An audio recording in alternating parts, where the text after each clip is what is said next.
Goeiemiddag, ek wil gou 'n storie share wat met opleiding te doen het. En hierdie keer was dit in 1995 of 96, een van die 2 jare.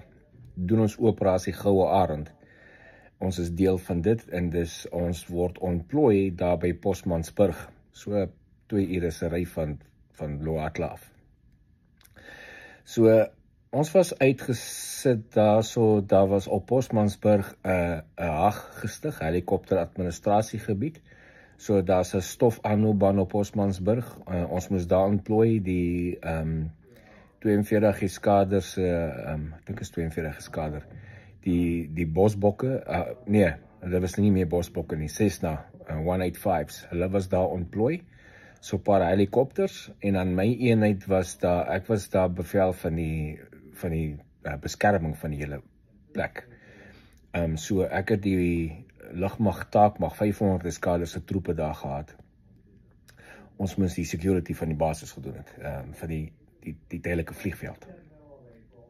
En saam, dit was deel van die hele groot operasie Goue Arend wat die lugmag strikes gaan doen het op Loatla en daar ook strikes tussen verskillende lugmagbasisse was en so aan rooi magte en blou magte.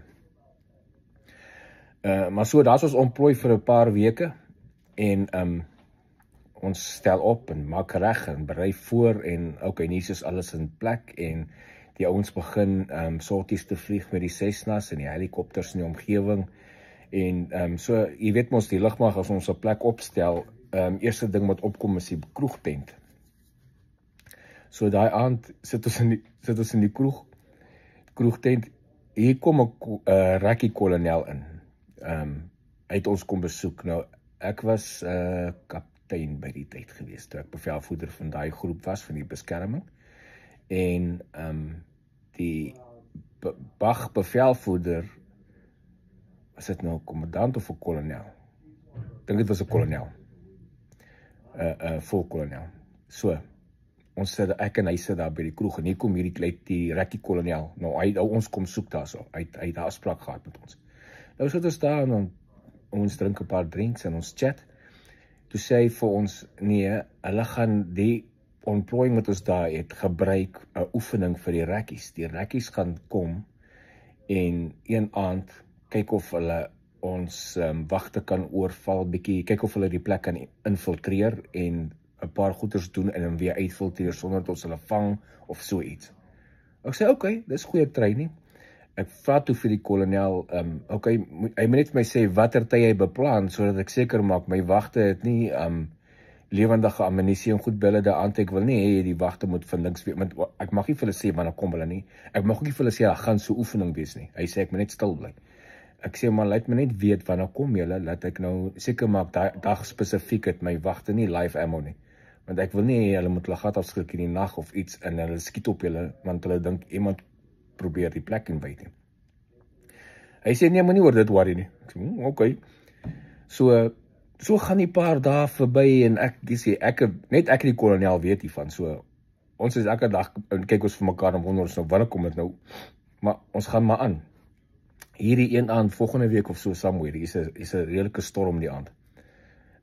Sterk winde en so aan, jy weet, en ek gaan check op die wagte, en ek gaan tent toe, klim in die bed aan die tent, slaap, volgende oggend word ek wakker, strek myself so uit, ek loop daar na die ablisieblok toe, waar die mobiele ablisieblokke gaan nou gou skeer en alles. Ek sien, wat die hel gaan nie aan. Elke tent wat ek sien het 'n wit groot kruis opgetrek met chalk.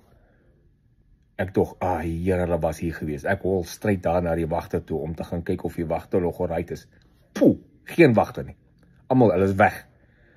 Ek dog, jessie, dis is die moeilikheid. Ek geroep die kolonel wakker, ek sê, kom kyk, hier is moeilikheid. My wagte is weg, elke tent het 'n merk op. Hierso teen 10:00 die oggend, kom hulle met 'n minibus daar aangery. Laai hulle my wagte af, die rekkie bevelvoerder, die kolonel, en so 'n paar ander. Nou kom sit ons daar in die opskamer, in die tent, opskamer tent. Toe wil jy ons net vertel, okay, dankie, ons het 'n goeie oefening gehad. So wat gebeur het, in die nag, toe kom hulle met 'n Kaza gekom, ek dink. Redelik hoog gevlieg, en hulle het high-low gejump in die nag, in die storm, high-low gejump, parachutes ingespring, oopgemaak, geland net off-site van die basis, en hulle het ingebeweeg. Hulle het my troepe oorval by die wagkamer, by die wagpos. Hulle wapens afgevat en hulle weggevat. En hulle het by dieselfde vliegtuig later ontsnap weer.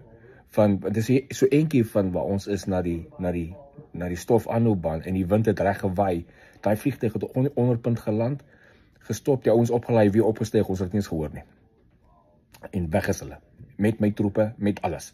Nadat hulle die hele basis gehardloop het en al die tente met kruise gemerk het, wat hulle wys, hulle kon die tent uitgevat het. Ekskuus tog. So, hier moet ons nou nabetragting doen, van wat is nou lesse geleer en al die goeders. Ek vra my troepe wat gebeur het, ne? Hulle sê net, nee, hulle het nog gestaan, party van hulle het bietjie, neesplekke hier en daar, want ons was hardhandig met hulle toe hulle gevat het. Die een troep sê nog nie, hy wil nog sy wapen oplig, en toe sit te laat, toe sy op die grond. En hulle het nie geweet waar kom het vandaan nie. Hulle is heeltemal gesurprise. Hulle het nie geslaap op diens of niks nie. Hulle was net gesurprise, want hulle kon nie in die donker, in die storm, met die stof, maar daar is baie stof gewees, lekker sien nie. En so leer ons toe 'n les daarso, dat die rekkies, dis nou in 1995, 96 daar rond, baie manne is skerp. Kyk, as hulle ding doen, dan doen dit ordentlik. Die beste vermoë wat ons gehad het op die grond, om skerp te wees en so en voorberei, nog steeds nie genoeg gewees vir hulle, om my ouens te oorval en die plek te vat. Wat vir my die anderste interessante, ons het nie wakker geword, ek het nie wakker geword in die nag van iets wat in die tente gebeur. By sê hoe slaap 'n mens. En selfs met sulke ontplooiing kan jy partykeer so hard slaap, maar ek dink ook omdat die seile toe was van die tente en die ding geruk het die hele tyd van die wind, van hy sterk winde, die stof, dan jy kan mos nie regtig hoor wat buite aangaan nie. So hulle dit as hulle voordeel gebruik. Maar wys jou maar net hoe ver kan dit kom, hoe skerp jy moet wees om reg te wees vir enige tipe infiltrasie of 'n aanval in die nag. Ok, dis een ding storie, ek sal later 'n bietjie iets anders vertel van 'n ander geleentheid wat ons weer so iets gedoen het. Dankie.